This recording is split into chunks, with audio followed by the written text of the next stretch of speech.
hemos vivido una serie de violaciones a la laicidad del Estado mexicano y eso es lo que ha vuelto a poner el tema en el centro del debate político. En primer lugar, sí tenemos que tener muy claro que el Estado laico es un Estado neutral, pero ha habido un proceso que viene inclusive desde la iglesia mayoritaria del país, o sea, coincide con que hay un papa como el Papa Ratzinger, que es partidario del integrismo, esto es la no separación entre la iglesia y el Estado. La tesis de integrista señala que no se puede separar los asuntos porque los fieles son los mismos. Entonces, esto ha tenido repercusión, desde luego, en la jerarquía eclesiástica católica, que ha estado interviniendo en política constantemente y las actuales autoridades federales no han hecho nada al respecto. En fin, ha habido casos muy interesantes, como por ejemplo, recordarán ustedes, el Semanario de la Fe ha acusado al Trife de estar discriminando al señor Valdemar porque se le sancionó al haber llamado a no votar por López Obrador. En fin, pero sería larguísimo ver todos los hechos en los que se ha violentado esa neutralidad que debe tener el Estado mexicano y que es una idea que viene desde el siglo XIX, que costó muchísimo trabajo establecer, pero que es parte de la identidad de la República Mexicana, porque hay que recordar que fue el primer país en donde se dio esta separación, solamente lo había hecho antes Haití, y entonces, bueno, pues era parte de la identidad del Estado mexicano. Sin embargo, ahora tan se ha puesto en crisis que ha habido una serie de propuestas para modificar la Constitución, incorporar al artículo 40 la palabra de que el Estado mexicano es laico, que a mí me parece insuficiente, porque para algunas personas, pues evidentemente en la iglesia mayoritaria hay también los laicos. Los laicos son los que no son religiosos, pero están de todas maneras bajo la autoridad moral de la autoridad eclesiástica. Vamos, de todas maneras tenemos que definir, hay un laicismo que llaman negativo, que es el que condenó el cardenal Bertone en el Teatro de la República, y hay otro laicismo que es el positivo, que es el que se busca establecer, que implica el promover a partir del Estado la religiosidad. Yo creo que hay que entender al laicismo en primerísimo lugar como una escisión entre los asuntos del Estado, los asuntos del Estado y los asuntos de la fe, a partir del cual todas las religiones pueden reproducirse en la sociedad con igualdad de condiciones y al mismo tiempo quienes no tienen ninguna o no tenemos ninguna religión, también tenemos todas las garantías para hacerlo. Por el contrario, fundir Estado y fe es lo que ha llevado a conflictos de una enorme beligerancia que normalmente no tienen una salida civilizada. Por eso, de ahí viene la idea de que no hay que sobrecargar a la política de por sí una actividad en la que entran en conflicto diferentes visiones, proyectos, programas, con las pulsiones que arrancan de las diferentes iglesias. Eso de hecho está consagrado en nuestra Constitución desde hace mucho, y la propia ley lo que establece es que los ministros de los cultos ahora pueden votar, pero no pueden, por supuesto, ser candidatos y también no pueden hacer política desde el púlpito. Y creo que esto conviene a creyentes y a no creyentes, porque esta es la manera de afrontar los temas de la política, insisto, sin sobrecargarlos de las pulsiones que de manera natural emergen del mundo de la fe. Que no caigamos en el discurso integrista de que hay laicismo negativo y positivo. O sea, hay la laicidad del Estado, punto. El Estado es laico o no es laico, es neutral o no es neutral. Y otro tema que también mencionó Ciro y que me parece importante retomar antes de pasar al tema de educación es el de la libertad de expresión. Porque claro, el argumento de los miembros de las iglesias, en particular tenemos que ser muy claros, la iglesia hegemónica sigue siendo la católica y es la que ha estado directamente confrontada con la laicidad del Estado mexicano. Entonces, en ese motivo dice, bueno, yo tengo que tener libertad de expresión y entonces, ¿por qué no voy a poder en el púlpito exhortar a todos los fieles a que no voten por López Obrador como lo hicieron en la elección pasada? Bueno, porque se rompe la equidad, porque están hablando nada menos que en nombre de Dios, no es cualquier cosa. No es lo mismo que yo me ponga a hablar aquí a favor de tal o cual candidato a que se hable en medio de la misa en el sermón del domingo. Tiene toda una connotación distinta. Entonces yo creo... Un poder ideológico en bueno, demoledor, digo, terrible. Vean nuestras raíces culturales. Y en cuanto a la educación, bueno, evidentemente no podría el Estado mexicano, sería una regresión terrible, establecer que se va a dar, pues no sé, la Santa Muerte, las personas que quieren que sus hijos sean educados para la religión de la Santa Muerte o de cualquier otra que se van a dar, todas las religiones, eso creo que sería absolutamente imposible y que nos metería en más conflicto de lo que ya de por sí ahorita tiene el país. Esos son los términos incluso en los que se ha dado la discusión en nuestro país.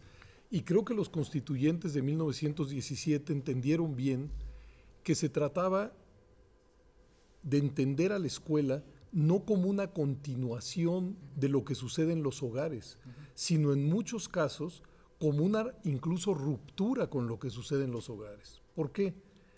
Porque la educación, como bien dice el artículo 3 constitucional, debe estar basada en los avances de la ciencia. Y en ese sentido específico, la educación se entiende como una fórmula para atacar supercherías, para trascender consejas que son fruto de verdades supuestamente reveladas, etcétera, etcétera. Pero lo que es interesante es que en la historia de México, esta discusión se dio tanto en el Congreso de 57 como en el de 17. Y curiosamente, en 1956-57 yo diría que ganaron los liberales puros y señalaron que compitan todas las escuelas. Aunque en el propio Congreso de 56-57 había quien señalaba, no, la educación tiene que ser laica, pero realmente quedó abierto a ese tema. Pero en 1917 yo creo que lo que ganó fue el liberalismo ilustrado, es decir, entender que la escuela es un ámbito distinto, diferenciado y escindido del mundo de la fe. No se trata de hacer en la escuela, digamos, una catapulta contra la religión, pero por supuesto que la educación que ahí se imparta tiene premisas totalmente diferentes a las de la religión. Que el tema de laicismo adquiere terrenalidad cuando lo vemos precisamente en este tipo de planos. Es decir, cuando hablamos de educación, cuando hablamos de investigación científica, cuando hablamos de salud pública. Yo nada más quisiera poner sobre la mesa el siguiente ejemplo. A pesar de que la inmensa mayoría de los mexicanos son católicos, y así lo recoge el censo de población, la inmensa mayoría de las mujeres en nuestro país han usado en algún momento algún método anticonceptivo. Y esto nos habla de un fenómeno que creo yo es interesante, que a pesar del peso de las iglesias, hay un proceso de secularización muy avanzado que hace que personas que son creyentes, en lo que tiene que ver con su intimidad, en lo que tiene que ver con sus derechos reproductivos, atienden a otras fuentes de información para llevar a cabo sus actos.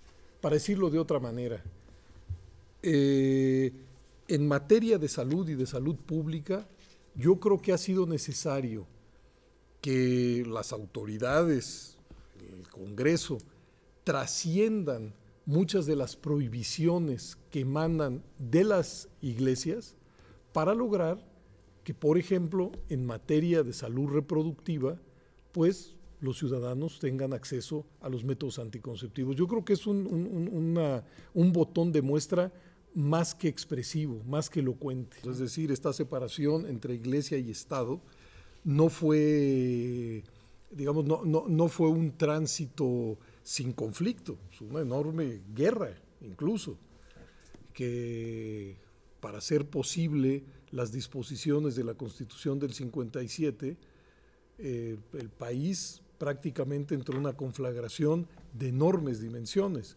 Pero a estas alturas del siglo XXI, yo diría, con el conocimiento acumulado que se tiene, con el proceso secularizador de las sociedades, con la coexistencia en la sociedad mexicana incluso de diferentes credos, sería simple y sencillamente imposible entrarle al tema de la educación, insisto, del desarrollo científico, de la salud pública, de la vida íntima de las personas, con los códigos que emanan de las iglesias. Porque si algo ha sucedido a lo largo del siglo XX, creo yo, es que entre lo que sucedía en la sociedad, digamos, la secularización de las sociedades y los dogmas de la fe, empezó a haber cada vez más una ruptura. Insisto, supongamos, hoy todavía se discute si es posible realizar investigación científica que tenga que ver, por ejemplo, con las células madre, con los tejidos, etcétera, etcétera. Yo creo que esa es una dinámica imparable. Bueno, tengo temor de lo que han hecho los partidos políticos, porque ya lo pude ver en el proceso después de la campaña que encabezó la Iglesia Católica directamente para lograr la criminalización de las mujeres en 18 estados de la República, que hablan de un movimiento arrollador. Imagínense qué éxito. Claro, había 2 o 3 estados que habían sido antes, pero hacer todo esto en un año, pues habló de una... Unas coaliciones políticas, además sui generis. Sí, pero eso es a lo que iba, que estos partidos se aliaron con la Iglesia por fines electorales evidentes, ¿no? Entonces, en este sentido, me preocupa lo que pueda suceder. Yo creo que aquí tendríamos que pedir como defensores y defensoras del Estado laico, que cada candidato o candidata nos diga cuál es su posición frente a la laicidad del Estado y que eso nos dé una línea de cómo van a gobernar. En el mismo sentido que Patricia, dado que, como ella misma decía en la primera intervención, ya hay un proyecto de reforma, si no mal recuerdo, al artículo 40, sí, para subrayar la laicidad del Estado, es decir, considerar al Estado como laico, sería una primera pregunta a los candidatos. ¿Usted impulsaría que en la Cámara de Diputados eso llegara a buen puerto o no? Bueno, pero eso no sería suficiente, acuérdate, bueno, Pepe, porque se necesitan reformas en el área de salud, se necesitan reformas en el artículo 24.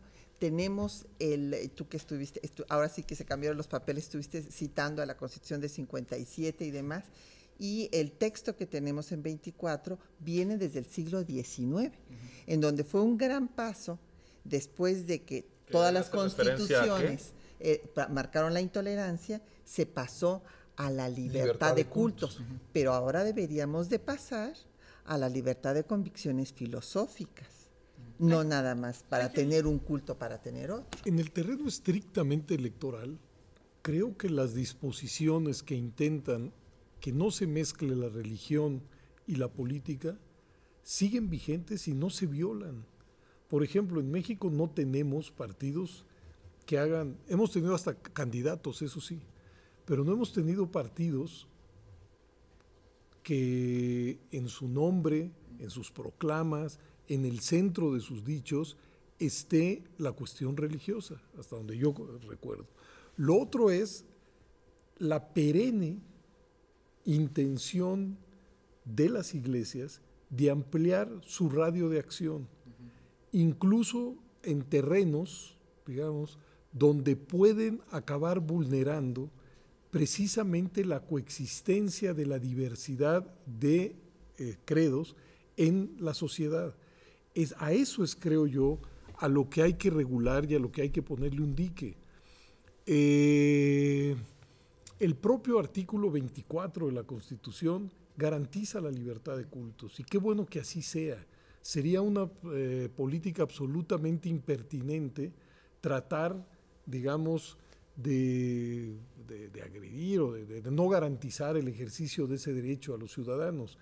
Pero para mí lo fundamental es mantener esa escisión, respetando el mundo de la fe, que la fe no invada al mundo de la vida pública, digamos. También se podría hacer una especie de trazo entre la vida privada, que tiene que ver con las convicciones y creencias de la gente, y la discusión de la política en la vida pública.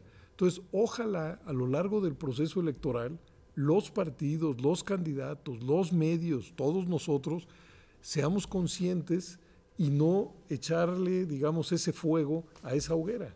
Bueno, en primer lugar, el tema que ya habíamos mencionado de la educación y de los derechos sexuales y reproductivos de las mujeres, que ahorita es uno de los temas que van a estar en la agenda definitivamente de todos los candidatos. ¿Cuál es su posición al respecto? Porque además hay que recordar que somos más de la mitad del padrón electoral, y aun cuando ha habido, sí, una mayoría siempre católica, estas mujeres no están de acuerdo con esta negociación que hubo entre partidos políticos, principalmente el PAN, ya sabemos que está de acuerdo con estos postulados, pero el PRI, que fue decisivo, y incluso algunos miembros del PRD y del PT que también negociaron los derechos de las mujeres con tal de obtener el apoyo de la Iglesia. Es más, la propuesta de la Cámara de Diputados para reformar la Constitución en el artículo 40, agregando la palabra laico, fue congelada en el Senado cuando el senador Pablo Gómez propuso que se reformara el artículo 130 constitucional para que los curas pudieran ser elegidos, que son tácticas parlamentarias, ¿no? Bueno, viene esto, pero no me gusta, entonces yo meto otra cosa para que entonces no pase ninguno. En materia de interrupción legal del embarazo, yo creo que el balance es un balance de claros y oscuros. ¿Por qué? Hace 20 años a mí me hubiera parecido imposible, increíble, que el tema incluso se discutiera a la luz pública. No solamente se discutió, sino que en una entidad en el Distrito Federal, la Asamblea Legislativa llegó a la conclusión y aprobó que durante las primeras 12 semanas del embarazo, la interrupción es no punible, es decir, que es legal. Yo creo que eso es un avance muy importante. Por supuesto, a ese avance, lo que vino fue una ola, a la que ya se ha referido Patricia, que a mí mismo me parece muy preocupante. Es decir, que en 18 estados de la República, coaliciones políticas, es decir, de diferentes partidos, hayan modificado sus respectivas constituciones para establecer la tutela, dice, de la vida a partir de la fecundación. Es decir, yo creo que ahí hay un enorme retroceso, pero démonos cuenta que estamos en un tema límite que divide normalmente en dos grandes bloques a la propia sociedad, e incluso la muy lamentable decisión que al final tomó la Corte, porque me hubiera encantado que la Suprema Corte de Justicia declarara inconstitucional la reforma que se produjo en Baja California y en San Luis Potosí. No hay que olvidar de todas maneras que 7 de los 11 ministros votaron en ese sentido. Yo no soy nada optimista, o sea, me da mucho gusto que Pepe lo sea, yo soy pesimista, estoy muy preocupada. el gobierno federal ha actuado directamente apoyando toda esta política contraria a la laicidad del Estado. No es una regresión, es un caso inédito en la historia penal mexicana. Nunca había habido mujeres encarceladas acusadas de 35 años de prisión, nunca. Entonces se ha dejado de dar educación sexual. Hemos tenido 4 millones más de mexicanos porque se omitieron todos los programas de planificación familiar. Vean el presupuesto que mandó Calderón, no hay ni un centavo ya para estos programas. Entonces, en la crisis económica siempre crece el fanatismo religioso, y ese es el caso.